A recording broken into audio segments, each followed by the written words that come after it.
कि अरे लोग हवा के दिल पर धड़कत जाए धड़कत जाए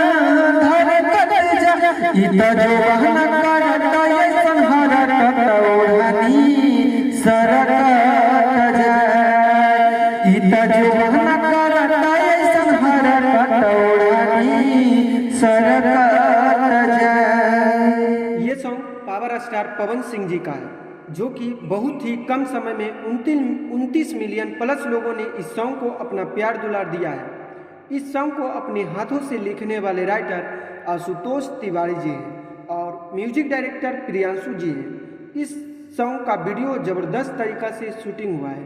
इस सॉन्ग का वीडियो डायरेक्टर विक्की यादव जी हैं। ये सॉन्ग जेपी स्टार भोजपुरिया चैनल से रिलीज हुआ है।